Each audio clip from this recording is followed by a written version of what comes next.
Hello everybody, this is Mr. Wonkin, and this is my second Teaching During COVID diary. And so we're about to start, it's September 20th today. We're about to start week 2 of the students being back in the school building.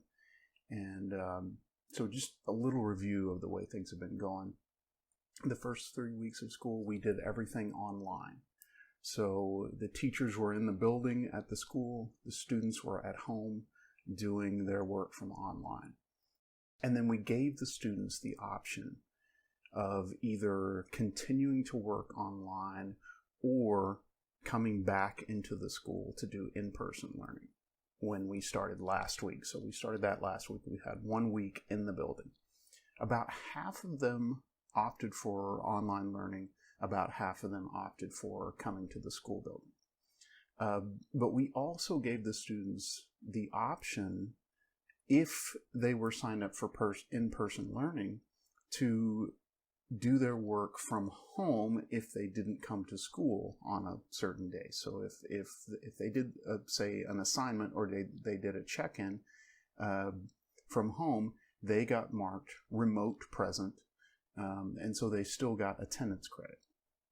So we had probably throughout the week somewhere ranging between 70 and 90%, that's an estimate, of attendance from the ones who had signed up for in-person learning.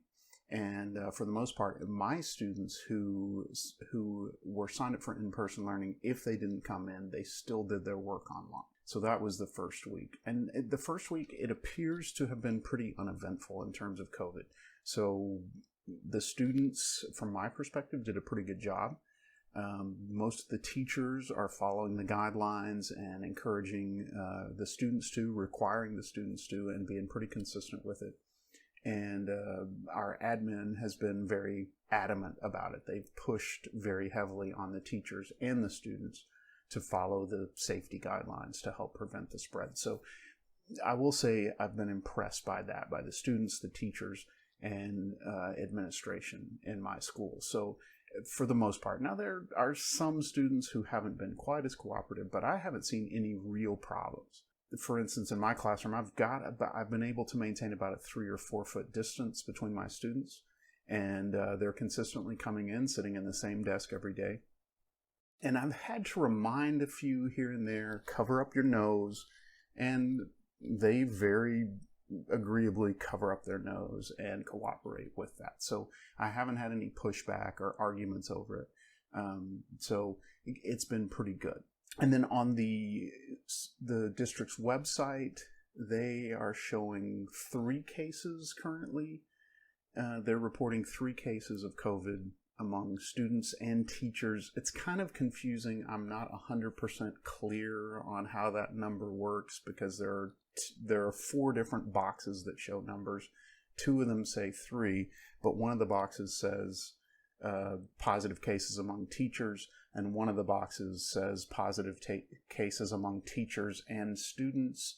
So I'm not really sure whether that means there are 3 cases or there are 6 cases, because both of those boxes say the number 3. So it's kind of confusing the way they have it set up.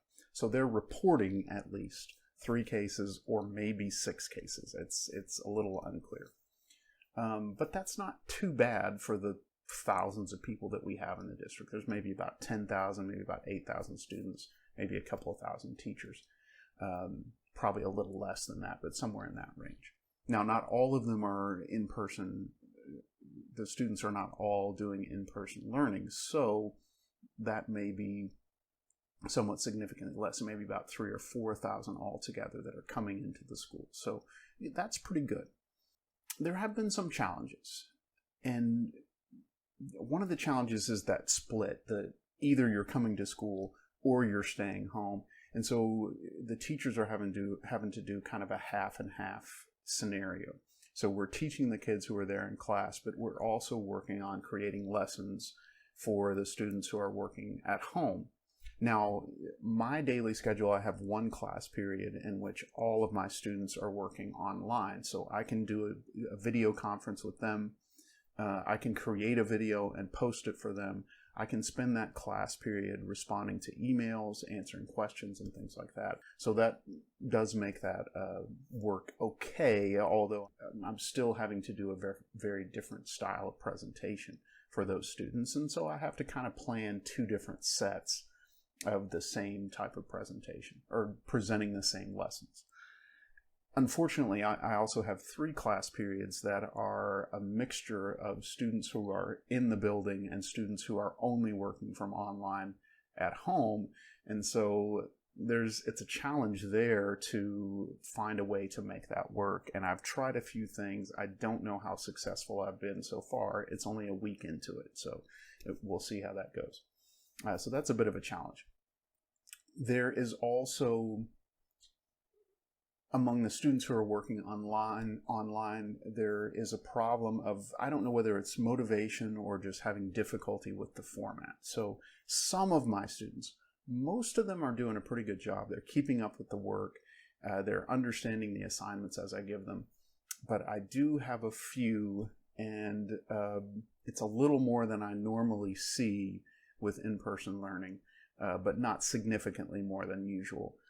Students who just either aren't doing the work or they're doing it wrong and they're getting confused about things. Now, it's normal to have students who get a little confused, or students who just don't have the motivation and don't put much work in, right? So that's not unusual to have students like that, but it's maybe slightly more than I'm used to seeing.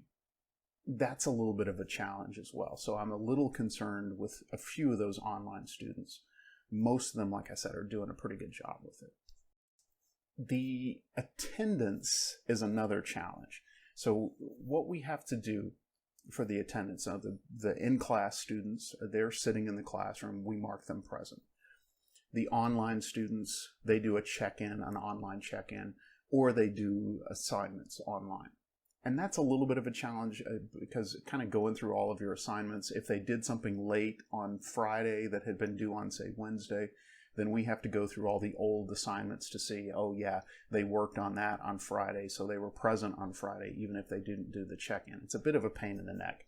And then the students who are given the option of doing their work from home, even though they signed up to come into the school, we also have to check them. So that takes a little bit of extra time.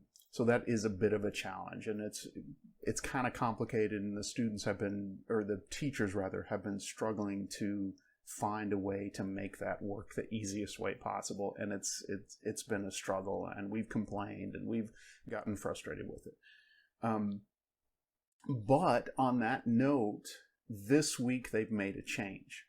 So they've changed it to either or. Either you're online, and so you're doing the daily check-ins and the assignments online, or you're in person and you're coming in and you're being marked present, or you're not coming to school and you're being marked absent. They've taken away that option for the in-present students to do their work from home and get attendance credit.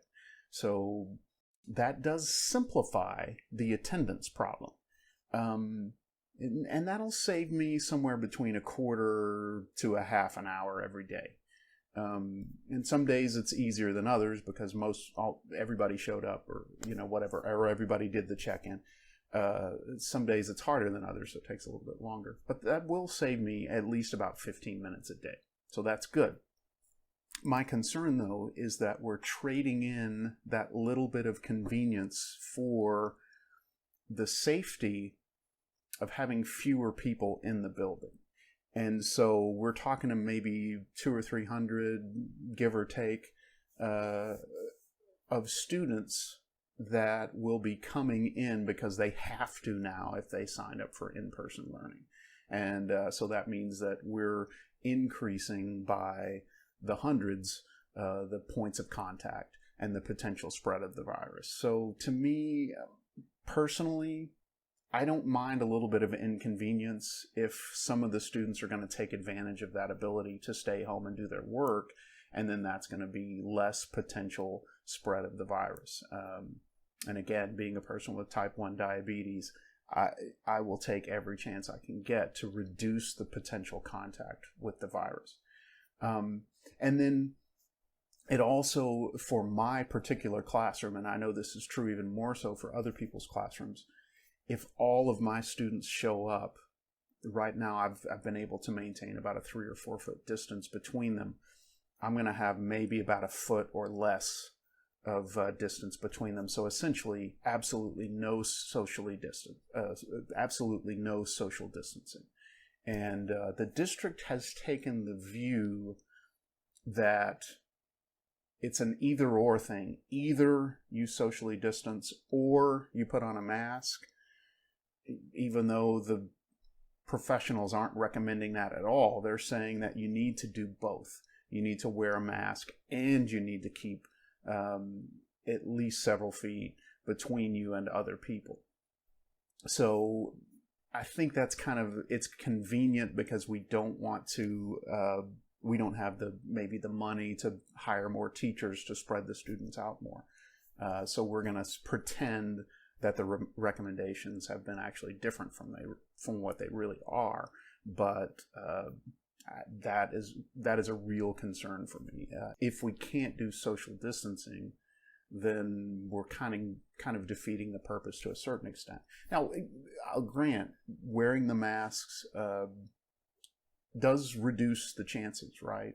But I think we need to do all of them, not just some of them. It's not kind of an either or. Just as a lot of the teachers and some of the administration, but I've heard different messages about this, have said you either wear a mask or you wear the face shield. And again, the recommendation is absolutely not either or in terms of the masks and the face shield. It is you wear a mask.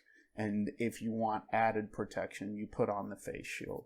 None of the experts are saying you should do either, because the face shields by themselves actually have been shown to not provide much protection at all.